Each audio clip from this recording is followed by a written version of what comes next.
We're doing about 1.5 trucks a day Wow. of milk going to our creamery. And we're selling out in 600 stores in California at the price of $17 to $19 a gallon. Yeah. Not cheap. Oh yeah. We deliver to stores at $13.50 and they mark it up $5 and it sells out like hotcakes because people treat it like medicine. I flew from Michigan to Fremont, California to visit family, and now I'm driving 3 hours southeast to Fresno to record footage of Raw Farm, the largest producer of raw milk in the entire country. I'll be meeting up with Mark McAfee, the owner, who will be showing me around himself.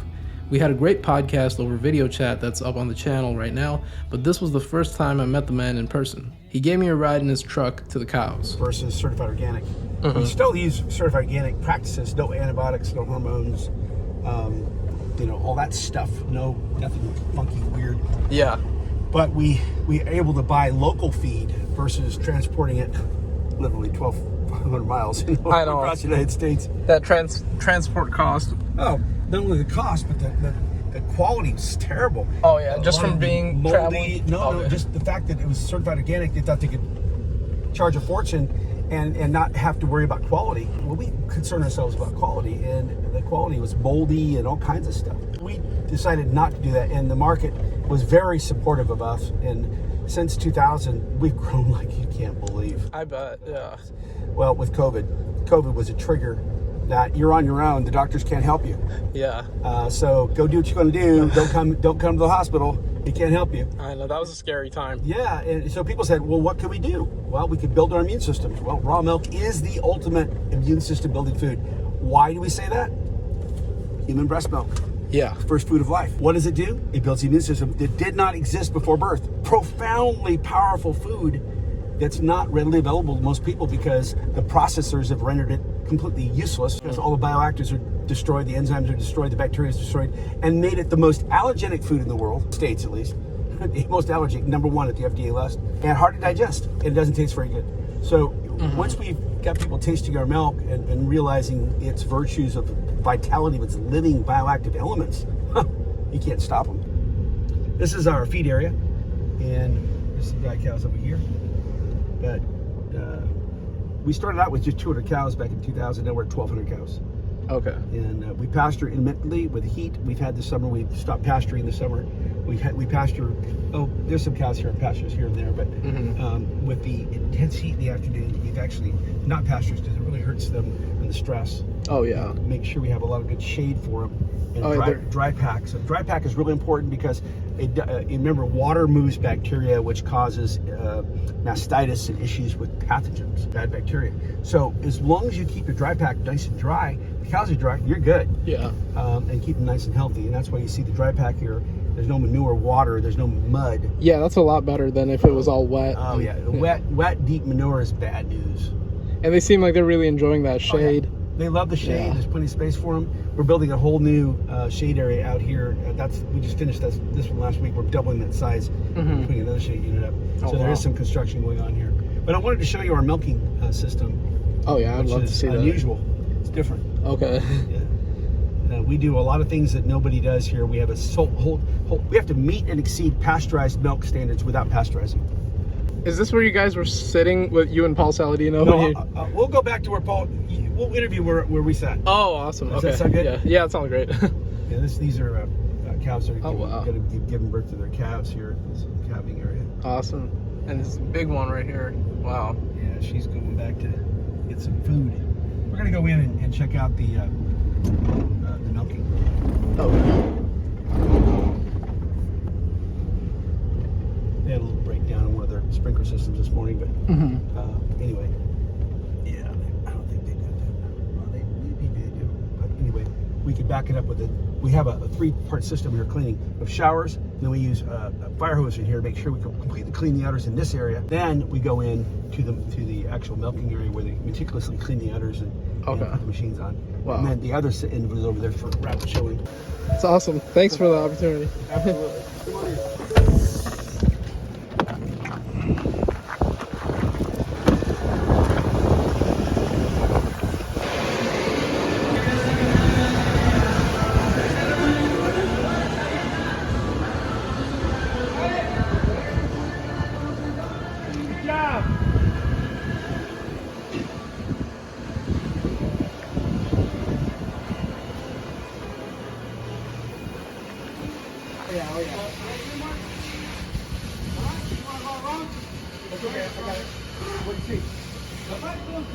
don't see where we're going there, then down and back over here. I don't know where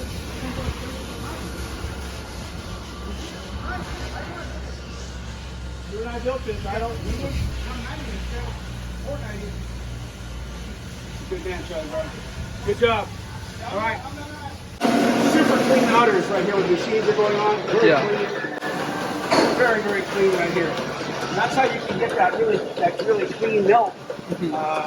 But the other guys, the dirt right here will be all over there. Okay. Just put the machine on because it's going to get pasteurized. They don't care. Yeah. And they're not getting paid for high quality. Yeah. So we got 3 guys in here milking, plus the guy over there washing the cows right now with a fire hose. They normally get cleaned with a sprinkler system at the other end, but they're not getting it right now because the system broke. So we're doing it all by hand in here, and that's working really well. Okay.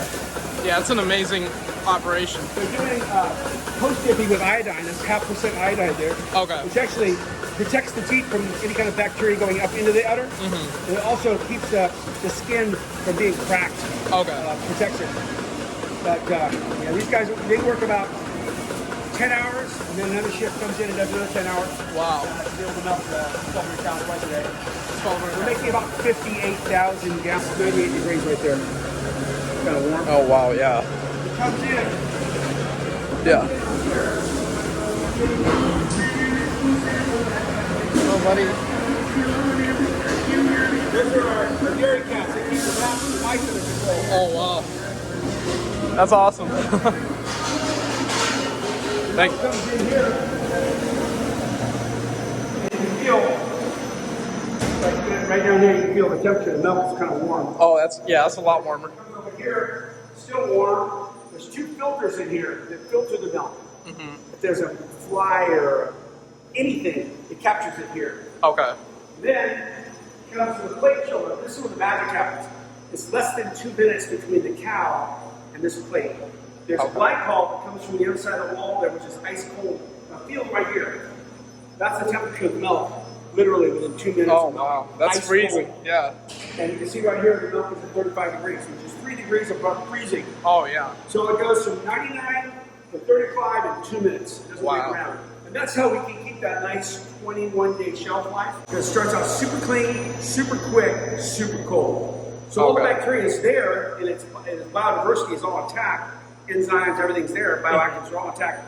But they stop acting. They just kind of go into suspended animation because it's cold, right? Yeah. And that doesn't kill them. That just kind of puts them in dormant stage or something? Well, they're still all alive. They're still really slow. Okay. As soon as that hits your mouth and your gut, they explode the growth again. Oh, wow. But a keeper obviously is prevented.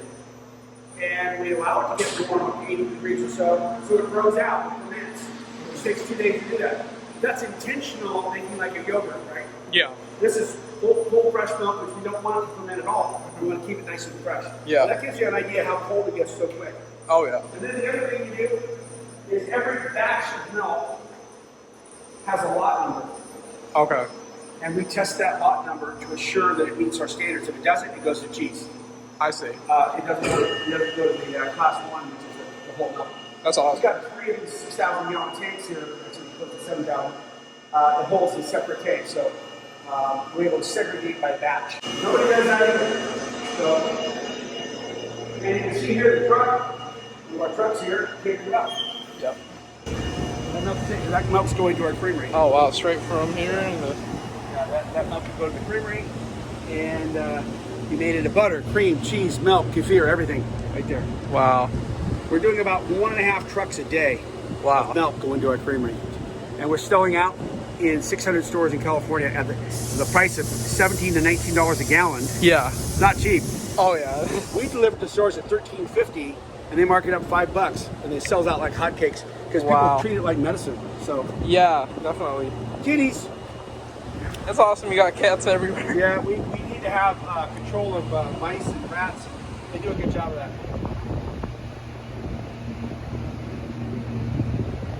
They're a little security control. Yeah, that's awesome.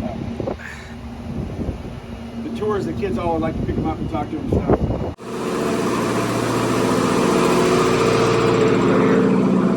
Very, very cold. Very cold. That's the ice maker. Oh, yeah. That goes in the other side.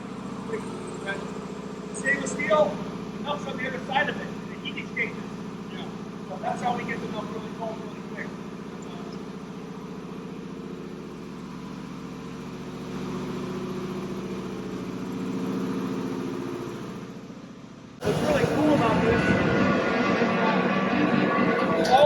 cows are released at the same time. It's called rapid release. Mm-hmm. So the whole machine lifts up. Yeah. And all the cows exit immediately all together. That way, you don't have to wait around. When the next cows are ready to go, they get brought in right away. So they don't have to wait around. Cow that's doing your cut like that means she's chill. She's happy, she's relaxed. Awesome. No stress. Yeah. Pretty quiet here. Nice breeze. Yeah, they seem very relaxed. Nobody's yelling and screaming. No, Yeah. It's all very chill.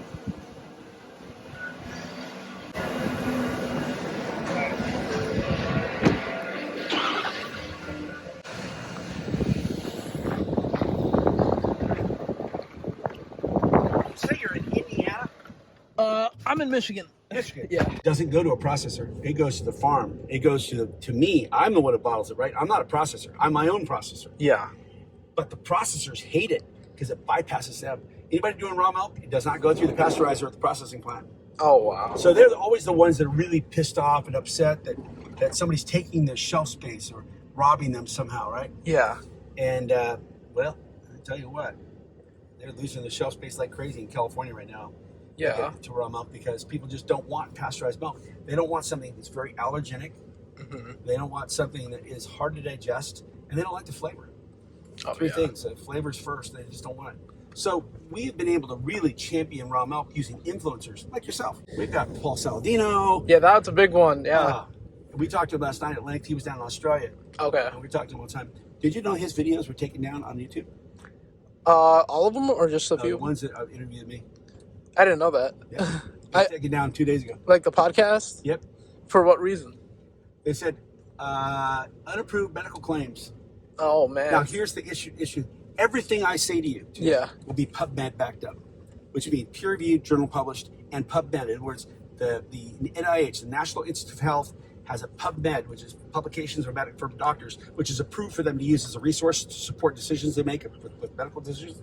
Mm-hmm. Everything we've got, I'm backed up by at least one, if not 50, PubMed articles, which shows the scientific proof of what I'm speaking about. Most of those PubMed articles are published out of Europe, though, not the United States. The FDA, I learned this from my friends up at the International Milk Genomics Consortium in Ireland. We were there in Cork, Ireland last week. Mm-hmm.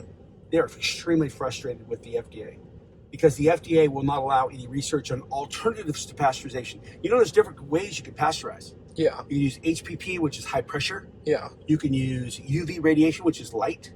You can use ultrafiltration. You can do many different things to eliminate bacteria in milk and not kill it. Yeah. Right? Not kill the rest of the bioactives. But the FDA will not allow any research grants to be given to anybody to even think about alternatives to pasteurization. I'm not talking about raw milk. Mm-hmm. I'm talking about alternatives to heat pasteurization. Okay. So these people are so married to the processors that want to just use one process, which is pasteurization. I see. And as a result, the Europeans are very upset with us that we are collaborating and helping to go forward. There's a great quote from Dr. Bruce German. This is really good. Mm-hmm. Heat pasteurization is an 18th century solution to an 18th century problem. Okay. We can do a whole lot better. That clarifies the whole issue really well. It was a big problem back in the 1800s. Absolutely, we're the first to agree to it. I'm the first to agree to it. There's problems now, even with modern technology, because the standards for raw milk for pasteurization are so different than the standards for raw milk for human consumption. And it's harder to do what we do. It costs a lot more. It's harder to do, Yeah. but it brings forward an incredibly vital food. Paul and I actually interviewed right on that shade area, right underneath from an airplane. Oh, nice. Oh, that's your airplane? That's awesome. I'm a pilot. I've been flying since I was 15 years old. Oh, wow. Yeah, I'm also a member of the Fresno County Sheriff's Air Squadron Search and Rescue Team, which I'm a pilot for them. So That's if awesome. got somebody lost in the Sierras or someplace, they call me up, and I'm not a sheriff's officer, but I'm a sworn volunteer. And you can use that for like personal travel as well? Oh, it's my airplane. Okay, It's yeah. not yours. Yeah, It's that's all yours. Okay. Yeah, it's all mine. But I've been flying for. I'm 62 now. I've been flying since I was 16. Wow. Yeah, I've flown to Mexico a lot doing clinic work. And I'd love to fly a bush plane over like Alaska or something, like Canada. Oh yeah, flying's a blast. Years ago, but it's pretty much the world record on the ability to carry heavy weight going very, very fast and landing in short fields. Okay. And that's why they call it the drug smugglers plane. I see. You see those all through Mexico. They've all bought up by the drug cartels. And That's funny. They fly all over the place with 1,000 pounds of whatever they're carrying. Yeah. And of course, I carry people. They carry something. Yeah. But I feel like I've seen these in some movies I've watched, like Yeah. drug dealers. she's quite a plane. Oh yeah, it's beautiful. It's a beautiful plane. She's a fun one. I completely redid the entire avionics package. Oh man, It's all advanced technology with Garmin now. It's really, really great. Moving maps and everything. that's so cool. Yeah, we use it for our business. We go to LA quite a bit. We go to San Francisco a lot. San Francisco's a 30-minute flight. LA's an hour. Oh wow. But we're able to get around really quickly and bring customers back and forth and do all kinds of stuff with the plane. It's a great tool. And you're going to sit in the right front here. All right. Put the seatbelt on when you get in. Okay. Seatbelt goes around you right here. Yep. So you crawl in. All right. Around you here. There you go. That's how you get out. You pull it up. Okay. Thank you. Okay, go ahead and close that by pushing forward. All the way. Good. Yep.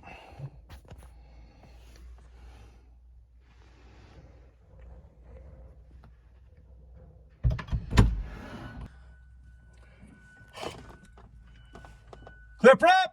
1, 2, 3. We're gonna go left tank. Clip.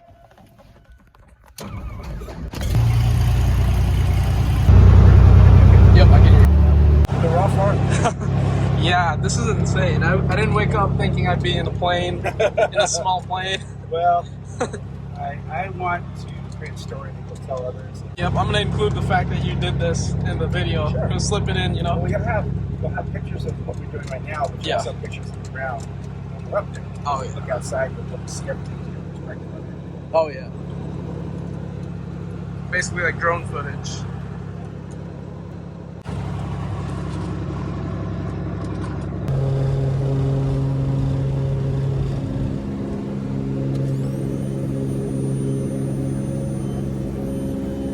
Yeah. Yeah, it's awesome.